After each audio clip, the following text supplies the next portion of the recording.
we're still talking about fear, folks, and those components, but we need to take a detour, and we need to take a little bit of a detour because of that doggone Steve Jenkins. It gets really easy to take for granted that Steve combs the internet and he presents videos that look like any of us could find them any place. What I would hope that we really understand is there's a work that goes in as well as an inspiration.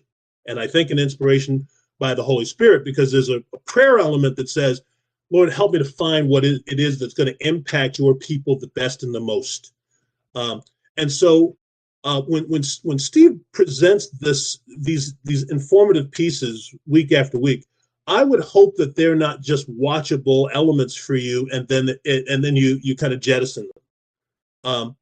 And oftentimes Steve's information or what he points us to really has me thinking on it during the course of the rest of that day, and then sometimes during the course of the week. And because I also have the benefit of being able to get together with Steve and with Gene and Bruce, usually on a weekly basis, sometimes that stuff flowers. Again, it germinates, and then it becomes a topic unto itself in terms of, well, what's the bigger way to look at this? How does it trickle down to us in a different way outside of that video? Because sometimes it gets real easy to watch the folks in the video and go, yeah, that's cool, that's them. But then, the typical gist that I get from a lot of Steve's presentations, the gist is, what do I do with that? What's its import to me, not just in the watching and in the viewing? So I'm gonna let me lead into this by saying that, and it's gonna sound like it may not, they may be disjointed, but it won't be really. We're gonna wrap this in. I think it's gonna dovetail pretty decently, I hope. So there's Jesus encounters titling that we have. By the way, this is not Bible language. This is not stuff you find in the Bible. This is not kind of Christian language. This is actually something we've kind of copyrighted or trademarked among ourselves. But sometimes when you label things, it gets real easy to just ignore them. And then also because you label them and they become kind of commonplace, you get desensitized to them.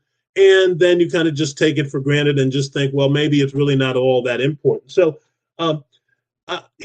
sometimes my feel is when I'm inquiring about Jesus encounters that we feel like it's an over-asked question, that it's too boring a situation to get into. We're expecting too much from us. It's not my bag. It's not my cup of tea. And in my encounter with Bruce and Steve and Gene last week, one of the things that Bruce said that really stayed with me, and I hadn't thought about it quite this way, but I think it's important for us to at least visit it. We went through about 3 years ago the book of Revelation. I think it took us about 12 years to do. And in that, it was a re-presentation, something very, very much outside of the popular LaHaye Jenkins thinking, to help you to see it from an historical standpoint, from non-biblical historians, either pretty close to the event, and that would be Josephus, and guys maybe in the 2nd and 3rd century, as opposed to being there in the 1st century when it really happened, because folks sometimes didn't recognize that they were historians when they were writing stuff. They were just kind of documenting things. And I've shared with you my position, and it's not one that you need to adopt, because in the scheme of things, if we're doing what the Lord asked for us, your position about end times is not important. You need to be doing what your father told you to do. But my position is one of a partial preterist, and that's just a fancy way of saying I think a lot of what is in the book of Revelation happened, but I also think that we're going to see everything didn't happen. And we're going to see a whole bunch of stuff that may be similar happen toward the end when Jesus is going to make his second appearance. And for for Christians that are maybe more academic or have studied the Bible even more so than perhaps Brother Gene or Pastor Bruce, folks have for years speculated about that interesting number we like, 666. And goodness knows, 40 years ago, a friend of mine had believed that it was going to be a subcutaneous kind of thing that would be placed beneath your skin. It perhaps would be imperceivable in the naked eye, but through machinery and technology, it would be known, and it would then allow you the opportunity to operate with a kind of currency that would be portable. As I've gotten older, I think that 666 is something else in as we look back towards 70 AD. But Bruce said something wonderfully poignant this week that I think is spot on. And one of the how he referenced this was just, it really was beautiful, because right now we're in the midst of a movement that you guys probably don't care so much about unless you're reading or you're deluged with this. We are in, and it's almost just begun, Pride Month. Now, we have months of the year that are dedicated to certain things. We've got Women's Month. I think February is usually Black History Month, right? But this Pride Month is, to use a technical term, is pretty McHuge this year in 2023. There is almost an all-out barrage to get you inundated in and about this whole movement around us. And folks, it's successful. It's incredibly successful. And Bruce's reference was this LGTB stuff, right? And you can attach other things to it, the transgender stuff, the what is a woman, it's whatever, right? All of that stuff. That, in many ways, is the modern 666. When you also then link it to the rainbow that's been hijacked. Just in case you didn't know it, because I took a couple notes, because I didn't, again, Bruce's comment made me do some research and a lot more reading and taking a look at social media and bulletin boards and things that I don't always do, but I had to take a look at this. So if you don't know this, just so you have an understanding and recognize how we're being bent, because I'm going to make a point after I tell you these. So the Roy G. Biv, help me out, Gene, so folks know what Roy G. Biv is.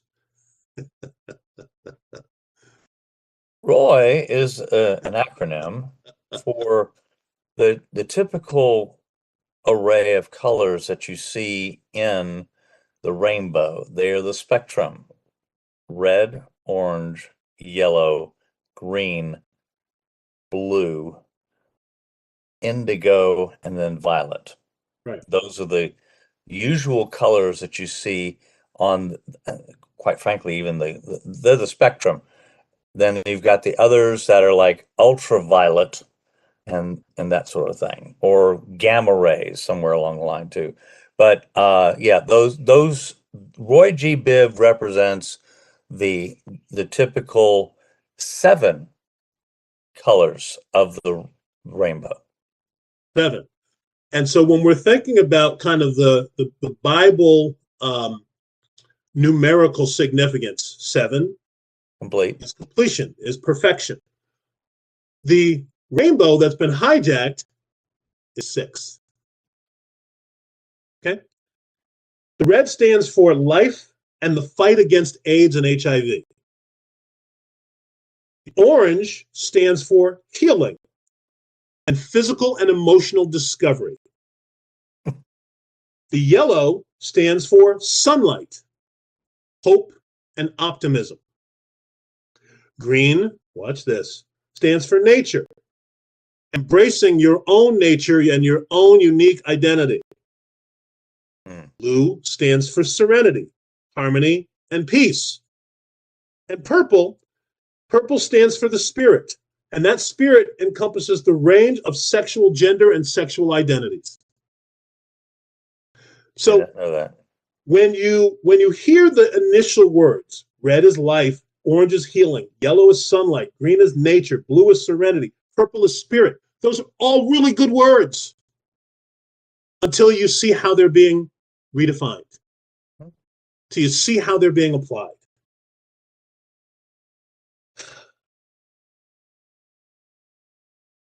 When the language changes, when the definitions are repackaged and represented to you, and this is why Bruce saying this is not only important and elemental, but it's also elegant in terms of understanding comprehensively how this all goes together. Folks, this repackaging is creating confused Christians, creating confused Christians. And when I think about confused Christians, sometimes always the encyclopedia photo that comes to mind, but I'll have to explain this. So it's not a bus throwing, it's something other, is Diane. And Diane pops up not because she's confused, but because Diane is always going to be the first among us to say, but how do we stand in judgment of other folks? Where's the mercy? Where's the love? How do we demonstrate Jesus's sense of hope when Christians are confused? So, Steve's video last week is part of our answer to that, folks. Now, one of the other big answers to that is our Jesus encounters, but we'll get there. But one of the big answers to this question is, how do we help push back in a world where there are confused Christians? If you guys remember Steve's video last week, it featured a guy that Steve had seen previously, who he referred to as a pretty prolific street preacher. And you guys recall what he did last week in the video?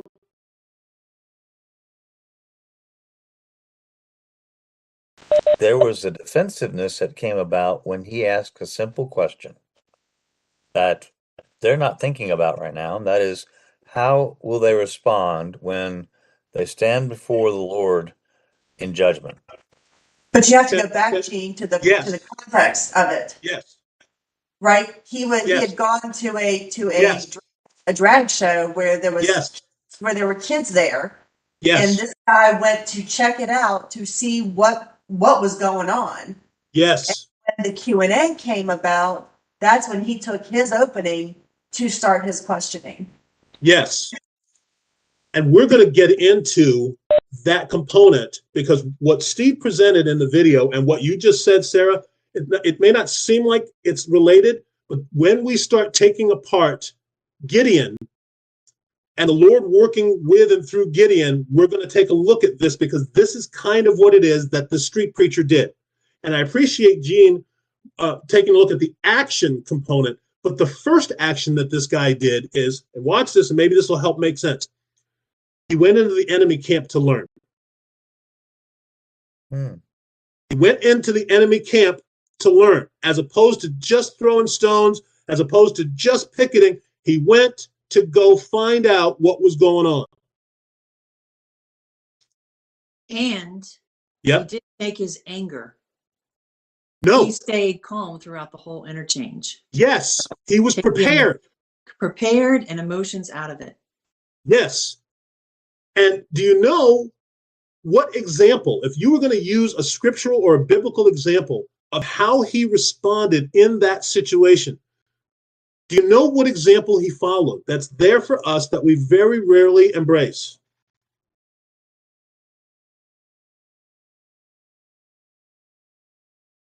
I'll throw out a Bible chapter in case nobody's there.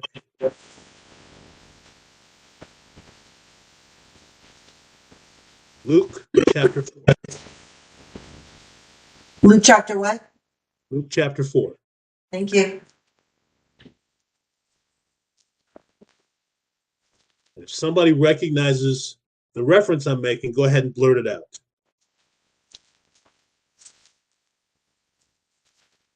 Isn't that Jesus in the wilderness? It is. So why would I say that? Lust of the flesh, lust of the eyes, pride of life. Yeah. Know the word. Say again, Di. You better know the word. Because That gives you everything you need to respond. Right. He doesn't have to be angry. What he does is he meets the horde of people, the criticisms, with Scripture. Now, he knows it perhaps a little more thoroughly than a lot of us, but folks, you can still paraphrase as opposed to getting yourself angered when you're on the spot to say, why do you think that you need to be greeting us with hate? Why are you exposing my children to hate? How can you hate so violently?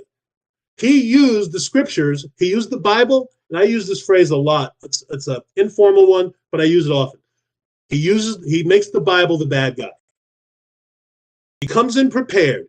He's prayed and asked the Lord to not have him be an emotional cauldron. And he responds to the seething and to, unfortunately, no one becomes physical in this, but he responds with scripture. It's gorgeous. So let me pause there for a second. If you've got some comments, some feedback, or I'm in the woods here. Who knows? Well, it makes it impossible when you take your eyes out of it. They can't attack you directly. They're attacking the Bible directly. So you're right. They do make the Bible the bad guy. But the Bible has a way of diffusing, well, should diffuse your anger, especially as you're wielding it, right? Right. It'll help keep you centered throughout the interchange. But it's just so hard to do because when somebody attacks you directly, what do you want to do? You want to leap back. Yeah, there were a couple of things. Two different. Go ahead, G. No, I was going to go. You go. All right. I was just thinking about two guys that look like they're pretty much on opposite ends of the spectrum these days. In retrospect, is Jerry Falwell and Rick Warren, both of whom I've seen do interviews on television. Many years ago, Falwell was on, this dates it a bit, he was on Phil Donahue show, which obviously was in front of a live audience. And I think Warren was interviewed by somebody like a Matt Lauer or somebody like that. But in both cases, the question came down to, why would God, hate some people and love some people? Why would God send some people to hell? Why doesn't God accept these certain types of behaviors? All that kind of thing. And in both cases, they said something down that same path. That's why I thought of it, Preston, that it's like, look, don't get me out of me. I'm just telling you the message. I'm just telling you the message. And I remember Warren used the idea of, because they said, well, you're calling out people for the way that they're made. And Warren said, well, in my natural state, I'd be out there trying to mate with women everywhere. But that's, I've put that under control, under God's direction. So I'm not doing that. I'm faithful to one woman. And I remember Falwell in particular, there, the live audience with Donahue, who is about as left as they get. Right. And he was sniping at Dr. Falwell pretty heavy. And it was an amazing thing to me as I watched that he just, and those of you who remember him, he had this little smile he could put on his face that was just kind of interesting. And he just sat back and let Donahue come at him. And he just smiled. And then when he got his chance, he would respond. But it was always incredibly peaceful and incredibly respectful throughout. And I just remember thinking, man, talk about going into the lion's den and, honoring Christ, staying on message and making it about the message, not about that they were being attacked, but it was the message of the cross that was being attacked. I've thought about this as well throughout the week, and one of the things that's come to my mind, and this may be off topic, and it may be something we can address later, but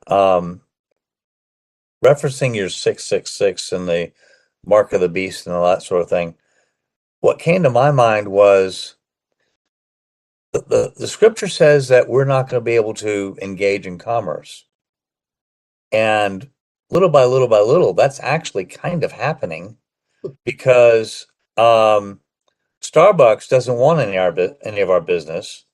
We're disinclined to engage in business with certain folks who are like Target, for example. And the more and more and more the polarization takes place, the less we're going to have groups that we're able to engage in business. And the same kind of thing. Um, I mean, I think again of the baker who did not want to do a cake for a same-sex marriage wedding. There's a lack of commerce for her. So I'm thinking that as the polarization takes place, we're going to find ourselves less and less able to engage in commerce because we're not going to want to patronize certain groups, and certain groups may not want to patronize or have us patronize them. So that's one of the things that comes to mind. The other thing that is interesting is the use of scripture, and that one individual in the video who says, and I could be wrong about this, in the name of the Bible. And it's like, what does she know about the Bible? Kind of question. So those are the two things that came to my mind from that and the thoughts that I've had with regard to it.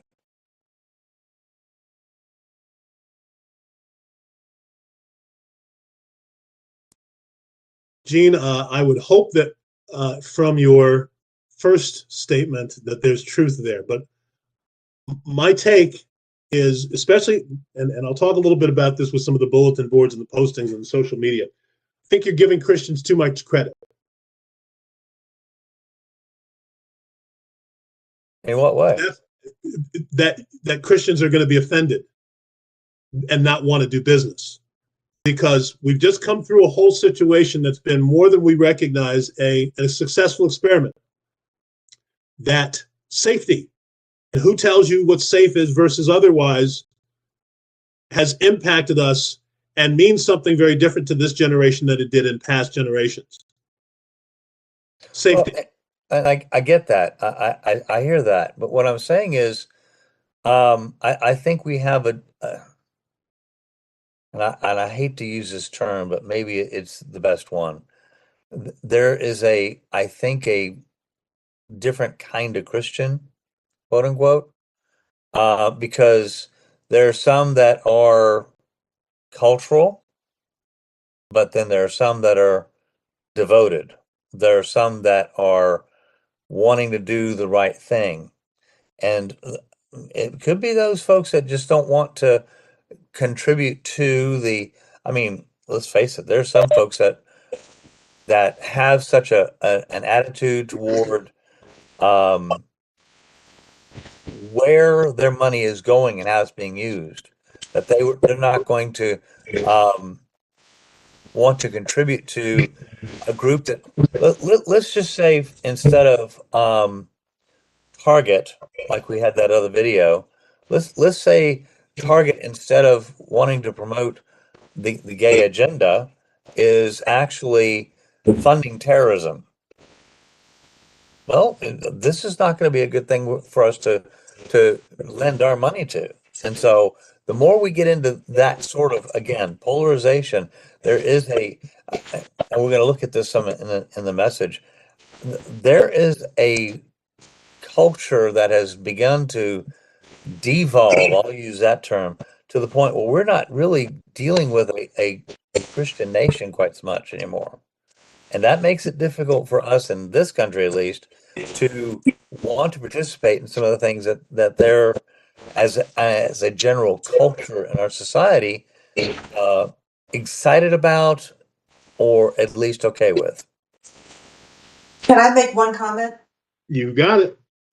So I agree, Gene, with what you're saying, cultural Christians and things like that. But I also think that people just don't even know half of what's going on. Mhm.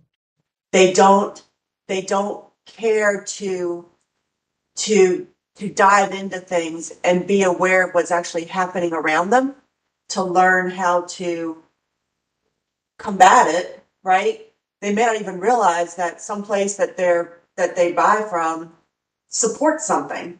Because if you look at the whole Target thing, the guy that's ahead of this has been there for, I don't know, 10 years. He's been there for a while. And so just now things are coming out. But you have to do the homework, and a lot of times I don't think a lot of Christians want to go and do that research. They just want to go and do their stuff, get what they want, and keep moving, as opposed to really learning what is happening, why it's happening, and how they can respond. And My and two here cents, my 2 cents worth. and you know what? I'm there with you. And here's what I'm saying is when and I'm really kind of maybe, and this could be twisting scripture a little bit. I really don't want to do that, but I really sometimes wonder whether or not we fully understand what they mean by the mark of the beast. I'm thinking that as we get informed of, and as we understand what you just said, we get a mark on us that says we're not in favor of the beast. And consequently, we find fewer and fewer places where we can be employed or engage in business. And yeah, this may be too much credit for the typical Christian, but at the same time, we may be just in the beginnings of it. It may get to be more and more militant as we proceed. Yes, and in order to be safe or to save our lives, we will sometimes do that which saves our temporal lives because our spiritual life is not so important. We learned that during COVID, folks, when folks were more afraid of dying than they were afraid of congregating to worship Jesus. We've learned that. We've also kind of conveniently forgotten it because it was almost a year and a half ago. So, Ellen, are you comfortable? And when I say comfortable, because she's a little under the weather, you comfortable talking about the signatures that may need to accompany our mailings in our company? Sure, I can talk about what. Yeah, being that it's Pride Month at our company, there's definitely a lot of activities going on, either in person at some of our pulse points, but they did have a virtual event that was this week. It was a 15-minute event. So I tried to join it. At first, I didn't think I was going to be able to make it because I had an overlapping meeting, but it ended early, so I was able to jump on. And basically, the gist of the meeting was, first of all, sharing with the participants, and I think looking at the distribution list, it was over close to 600 people on the call. They were sharing with them how to go about adding your pronouns, your preferred pronouns, to your signature. And then additionally, they had within, because there's you go to an Anthem site where there's some branding, how you brand your signature, depending if you support Anthem Blue Cross Blue Shield, Empire Blue Cross Blue Shield, whatever. But then there's also some signatures that you can adopt, some Pride signatures, and there's one that's called Safe Space Ally. Safe Space Ally with the flag colors. That would, if you would like to add that to your signature, that would identify people when you're sending an email that you are a partner with the movement and that it's safe to communicate to them about anything, I guess, Pride related. And then the rest of the meeting talked about, it's a business resource group for the community, for that LGBTQ community, and how they could get involved in the different activities. But, really encouraging. And I thought it was interesting, the wording, Safe Space Ally, meaning if you're not going to adopt that, does that mean that you're now the unsafe person, right? If you're not willing to adopt it. Now we're not there yet, but yeah, that was the gist of the 15-minute meeting that I attended. And so we're referring to digital signatures that are automated on our emails. Correct. But we're also talking about its bigger impact, which is what's the opposite of safe? Unsafe. Dangers. Right. And if you're reading things in the news outside of just sort of some of the things we talk about, but even some of the things that Steve presents, we're getting kids suspended from school because they're wearing shirts that have, if not the United States flag, or they're wearing a biblical message on their shirt, and somebody tells their teacher that they don't feel safe. So it's the verbiage, folks. It's safe versus unsafe, what it means in today's world. And in order to be deemed safe, you've got to adopt certain principles. And we've just come through a time where safety has been turned on its ear, and that is almost of most import to us, Christian or otherwise, in this country, if not the world. And if you're deemed a safe person, that means a certain thing, or it will mean a certain thing as we progress. But if you're not safe, then you're the opposite of that. And that means potentially you can be cut off in terms of transactions, interactions, and other things. And part of the reason I can share that is, the company that my wife is talking about is a Fortune 500 company, and it has hook, line, and sinker bought into this agenda and this movement. So not only two things. Sorry, go ahead, Steve. Yeah, just a Bruce, couple actually. things. Oh, Steve. Okay, go ahead. Oh, just a couple things. As far as the economic buying and selling comes in, I really think that where that pressure is going to come from, and the pressure that you're seeing in companies and corporations and all that, is ESG.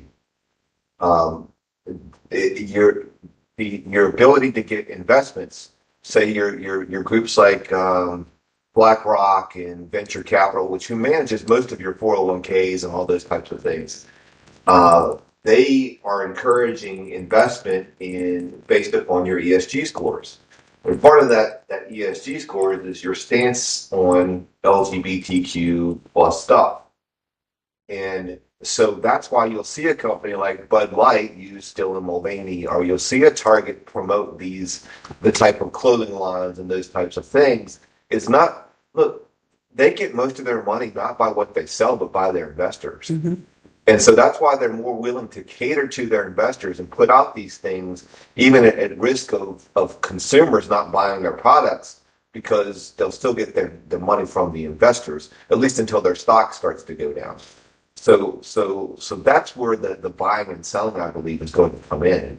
Is it's based upon investment by these large capital groups like BlackRock and venture capital and all those things.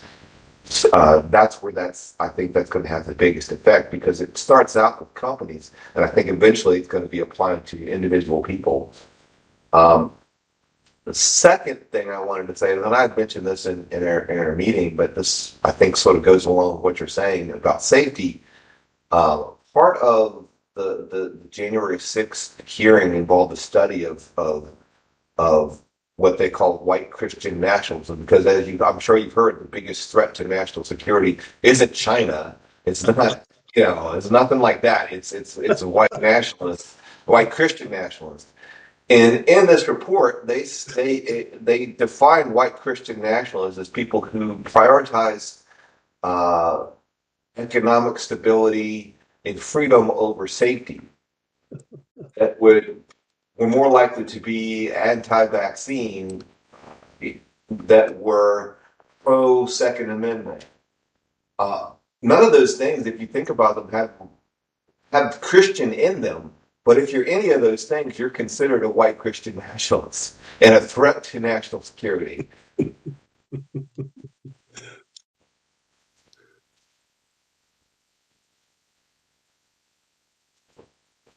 I probably told you guys this before, but the National Association of Realtors adopted a policy that if one of its members, which I am, is found to engage in hate speech, and that's a wide swath, we can be taken down as a member.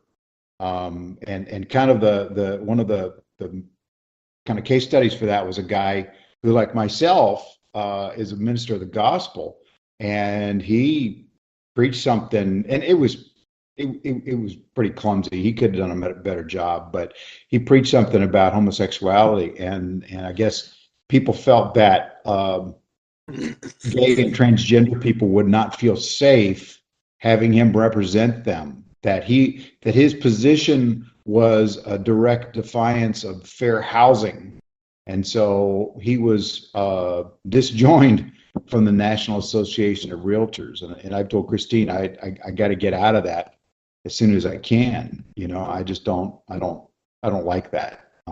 So that's one thing. But guys, I'm going to just really pitch a hard grenade at you. It's too late. It's too late to think that we somehow are going to back this train back. And I'll tell you, I've come to the realization I thought I liked Apple TV.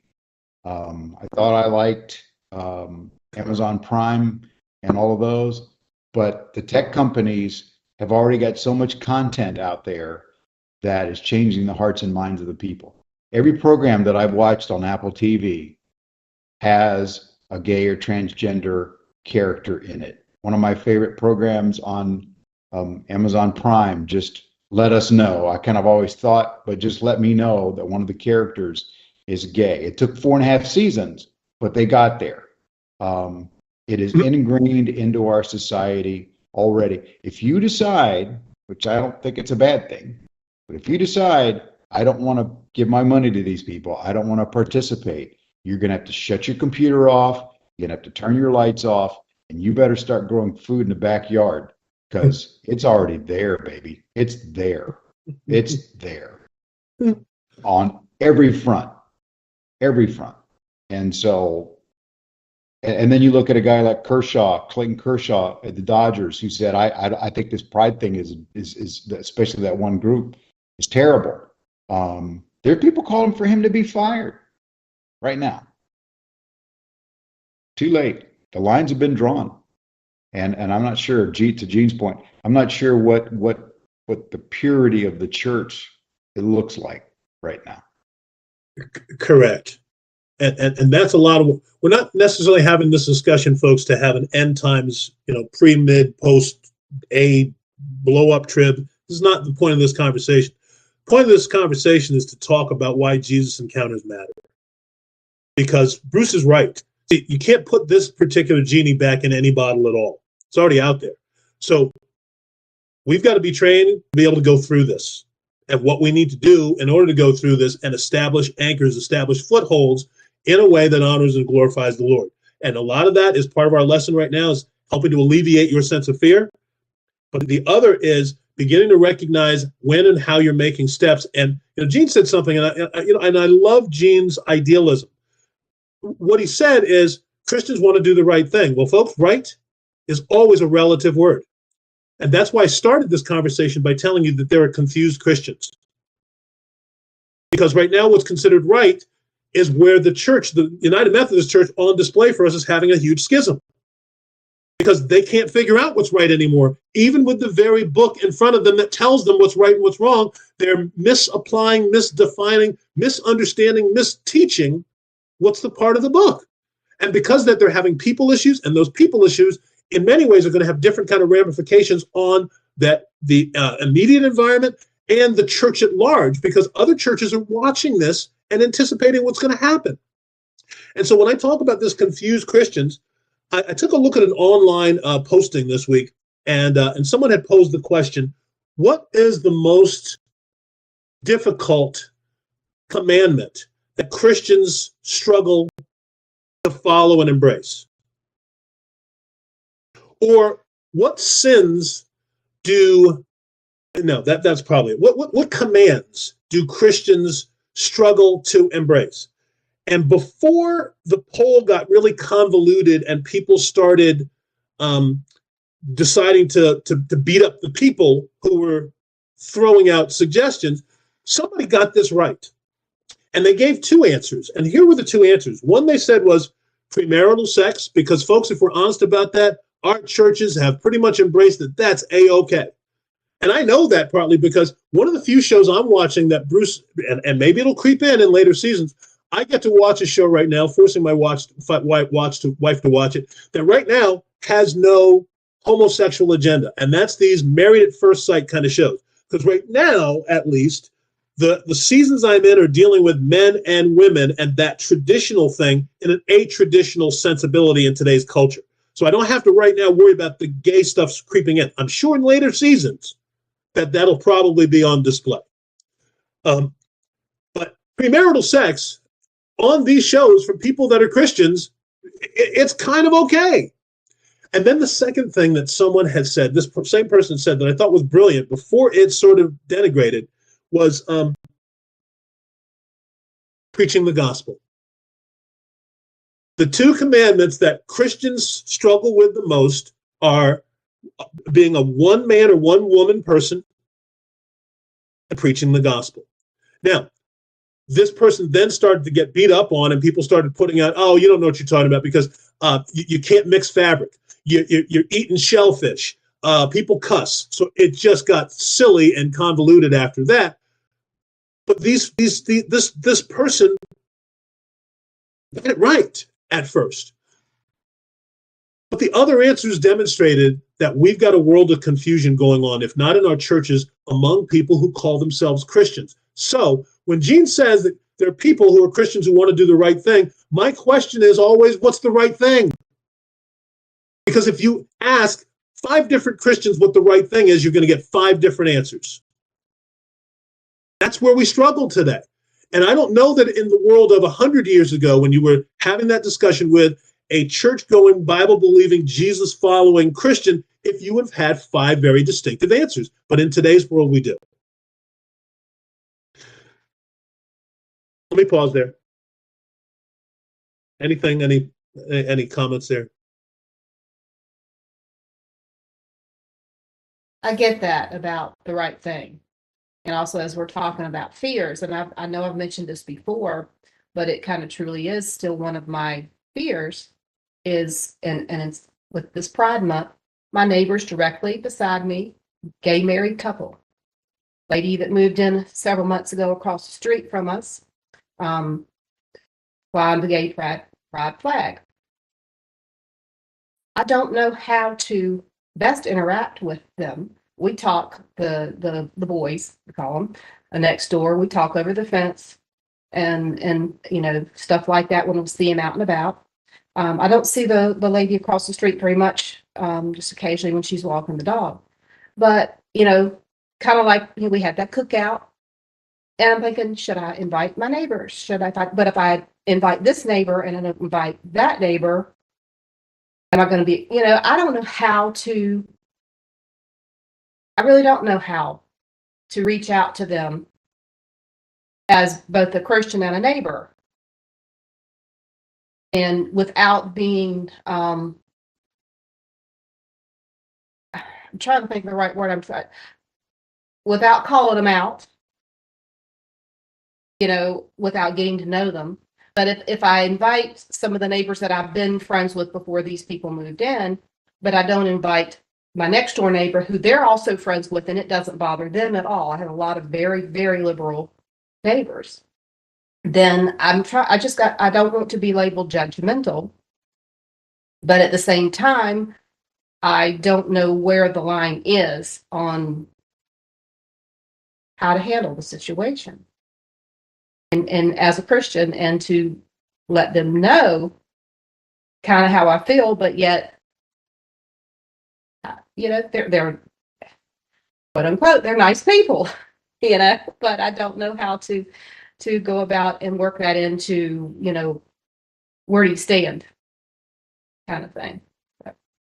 That's sort of my issues lately that I think about.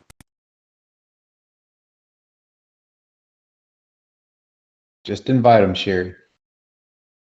Just invite them. Just be you. just be you.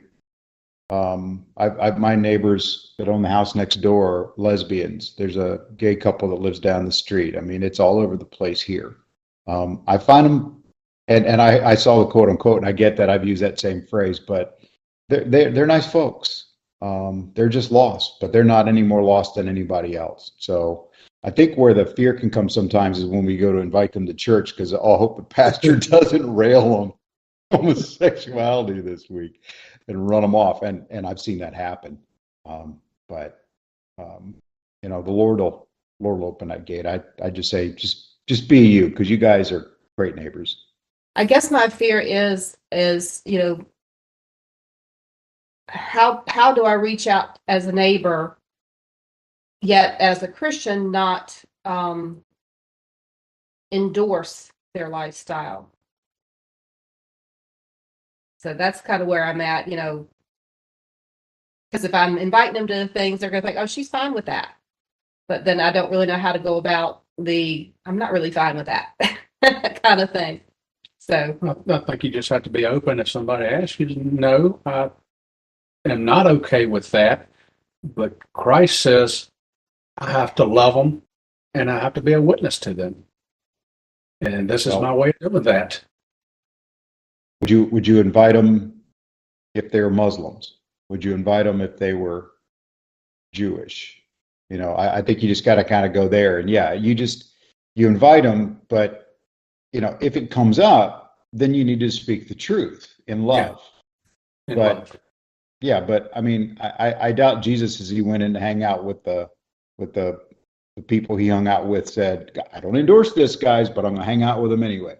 I think he just waded in knowing that he was ready for anything, which is kind of where Preston started this whole thing. He was ready for the conversation when it occurred. And you know, you guys, your lifestyle is going to be such that the words you say and things that you do are going to be very clear that you're not down their same path. So just to put it out there, our next cookout might look a little different. So be prepared. We'll see if anyone accepts the invitation. Sherry, you brought up excellent points. I'm right there with you on the confusion part of it.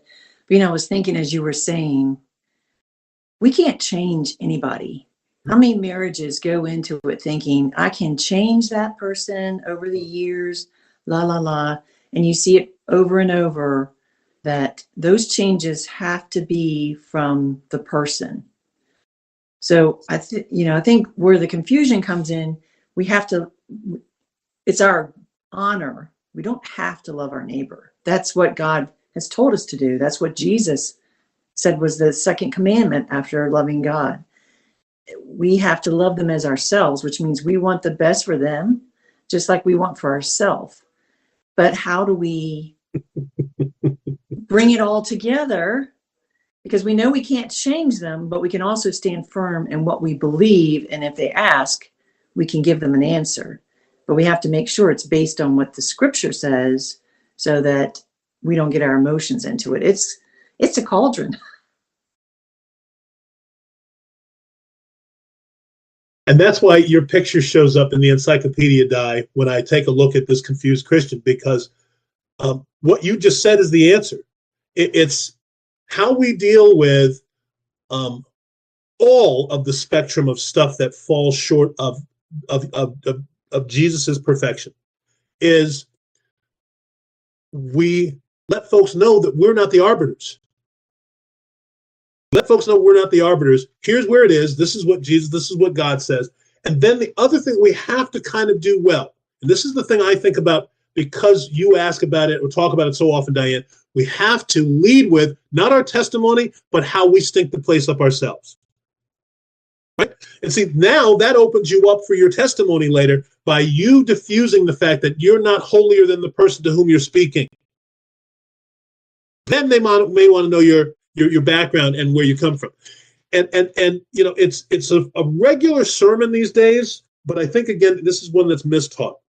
But I believe that for our culture today, one of the questions that people who espouse themselves to be Christians and believers really want to know the answer to this question. Who is my neighbor? Who's my neighbor? Because I know in the study that Diane's facilitating, there are folks saying, right, because it's common parlance in today's culture to say, well, we don't know our neighbors. Well, here's the thing. We've been praying for one. Diane tells us about her neighbor who's the nicest man in the world. So it's not okay to use that as your talking point. Here's the remedy for you don't know your neighbor. Go meet your neighbor. If you don't know your neighbor, and if it's okay for you to say, we don't know our neighbors, go meet your neighbors. So I appreciate when Sherry says, I've got neighbors and we don't have things in common, and there's a fear of how to be able to do this. So invite them as people. And I love that Pastor Bruce says, so you've got Jewish folks next door, you got agnostics next door, you got atheists next door, you got Muslims next door, invite them. And where the challenge comes in is where they say, well, I love Allah, and you sweetly get to say, who's Allah? How does that work? And listen to them tell you. And while that's happening, you're asking the Holy Spirit, can you give me the right questions and the right interjections to know when the right time is to speak? That's what you do. Because sometimes what will happen is that's how you all, before you were Christians, etc., you had things, you had comments like, well, I have a best friend and we don't have a ton in common, but we're best friends. And the question is, how can you be best friends? So Christians struggle with this, but before you were Christians, you didn't struggle with having friends who are kind of the opposite of you. But when we become Christians, we have our Christian hats on, we can't figure this out. I think we tried to put it all on us. And guess what? We're not in charge. It's not up to us. It's up to the Holy Spirit to change. He's the only one that can do it. But we want to think we're the ones that have to do it because we're control freaks.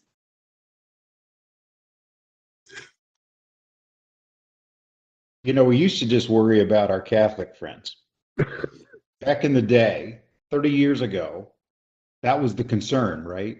And I remember the thing that people used to bemoan was that the community around faith, that building, the community around there had become very Catholic. And so it was like, well, how do we share our faith with Catholic people? I remember I invited my neighbor Don and his wife Pilar from next door when we lived over near Short Pump, and they came over and the conversation got about salvation and heaven and knowing Jesus and all that. And I remember Don saying, well, do you mean my sweet grandmother who was Catholic is in hell now? I mean, you know, that's the same topic you're going to have with all of this. It's the same thing, right? It's just a different brand, and not that being Catholic is a sin, by the way, but yeah, some people think it is. But you know, it comes down to that, right? Because when you confront them on their lifestyle, and they have people who are in that lifestyle, they think that we're judging them. It's like, again, no, let's just look at the truth. I'm talking to you about you. I love you. It's not about all this other stuff.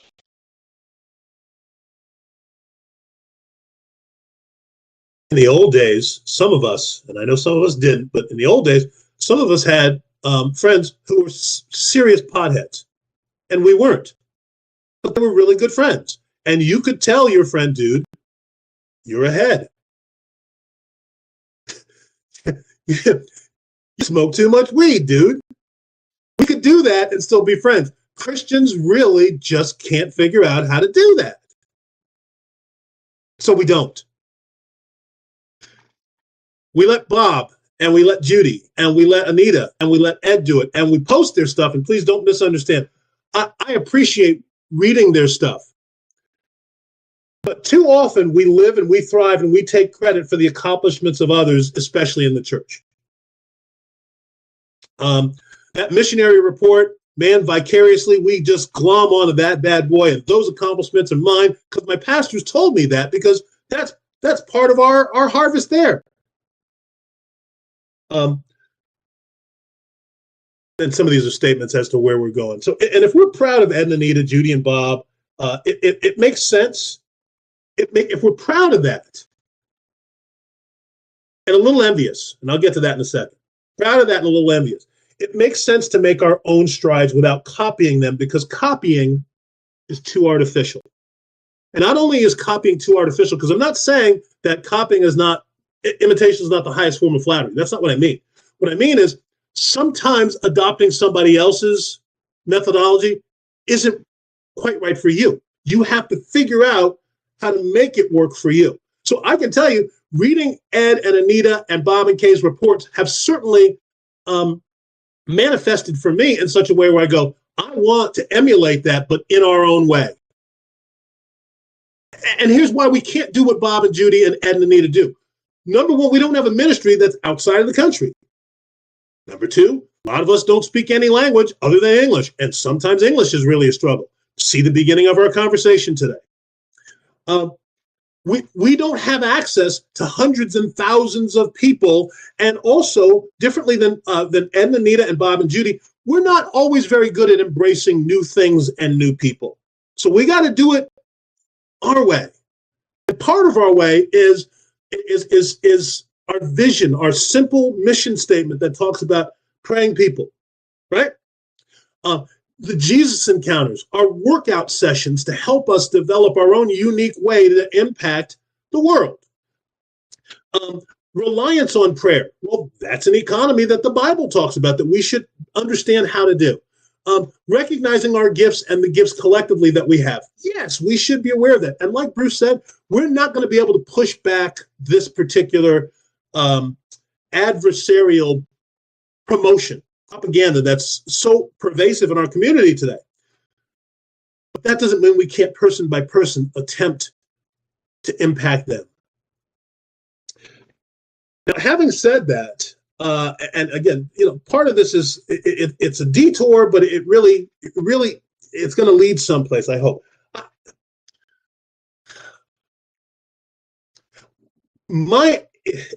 Probably different than some of us on this call, I think, except for maybe Jerry and Bruce. I'm wrong about this, but because I certainly know that Steve and Sarah have some of this to some extent too. I like competitive people. In fact, that's part of the reason that Bruce and I are such friends, is Bruce brings out a lot of my competitiveness. My brother does that. Ernie does this. And leading to this, I want to hopefully make a little bit of sense why Bruce hated me for about a week or about a month. And this is one of the funniest things I'll ever remember, because I think we grew closer watching Bruce just hate me. And I say, Bruce, maybe I should make this better. Pastor Bruce hate me. Very directly, very overtly, very verbally for, if not about a week, very much about a month. And this had to do when we were down in Mexico together several eons ago. And we were ministering with a group of kids and helping to shape how they presented and how this camp would be meaningful to them. So with my group of kids, I taught them a cheer in both kind of Spanish and English. And when the groups got together, they were yelling out their particular cheers. And this group, Bruce had heard this particular cheer, and he wondered what the origins were. And so they kind of said, well, he taught us how to do this. And Bruce got so ripped. He was so mad that our group was louder and was bilingual in this coaching thing, in their chant, in their cheer. He was so mad. He was so mad, he talked about it nonstop with kind of ire and anger in his eyes for the rest of the time we were there. And then I had to hear about it for at least a month after we got back. And that competitiveness, for me, helped me to understand him better and recognize that's an iron sharpening iron kind of situation. And I loved that and embraced it so much.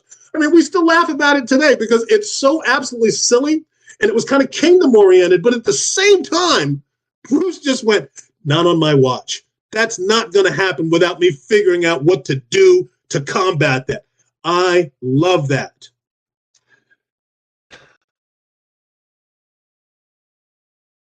That's why our Jesus encounters matter, folks. We can't evangelize an entire country the way that Ed and Anita are. We can't evangelize an entire state the way that Bob and Judy are right now. We can't push back on on the struggles with Judaism the way that the furrows are right now. But that doesn't mean we can't aspire to more, folks, by recognizing how important telling people about the greatness and the grandeur of Jesus is. That's why our Jesus encounters matter. And folks, the more comfortable you become wielding and using this muscle, the easier it's going to be for you in a world that's going to change around you and that's going to tell you you can't say, you're a persona non grata, you are not welcome here. You're going to be comfortable not saying the magic words that get you by, the magic words that allow you to pass without distinctively being able to stand for Jesus. You got to start now. And you've heard at least one or two folks on this call today say, this is the beginnings. This is the beginnings. Right, folks? This is the right time for you to get into combat shape in the beginning. Because this is only going to get crazier. So let me pause there, and then that'll be the entry into the next component. I'm going to have to say that there are a couple of things that you said with regard to our lack of access that I disagree with. We have as much, if not more, in the way of availability for folks I mean, we have capabilities of talking to people. For example, Bob and Judy are no longer in a foreign country, unless you consider Texas a foreign country.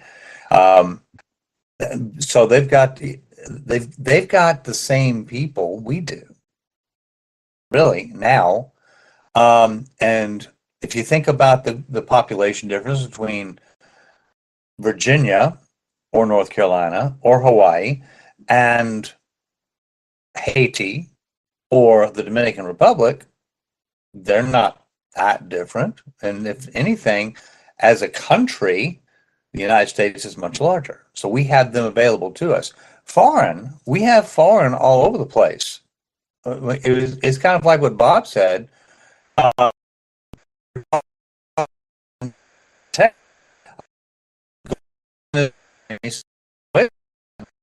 Right.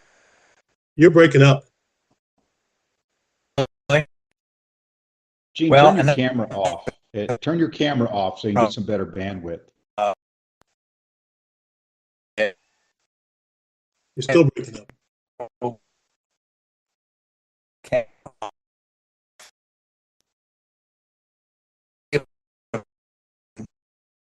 Yeah, we're getting nothing. Getting nothing from you, Gene.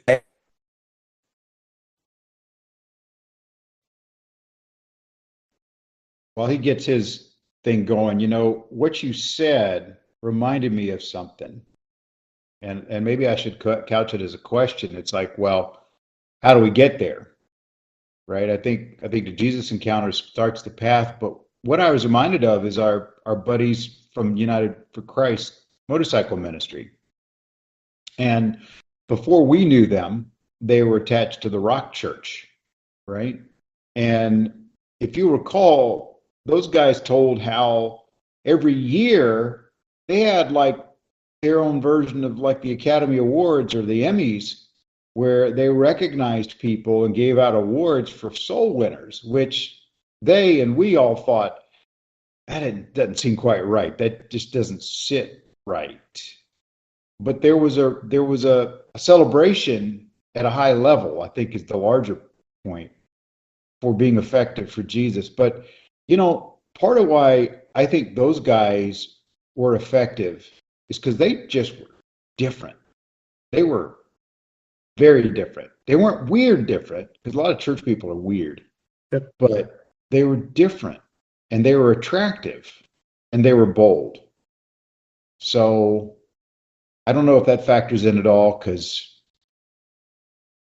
the guys you talked about in Mexico and Texas aren't necessarily that different, but they're getting it done. But there's a boldness there. But I was just thinking about them as you were talking about it, how they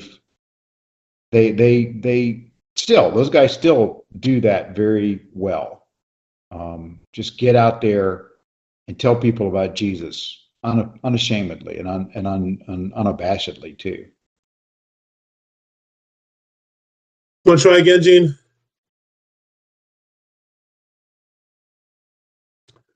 We're experiencing technical difficulties, so Gene will be part of Gene will be played by John Doe.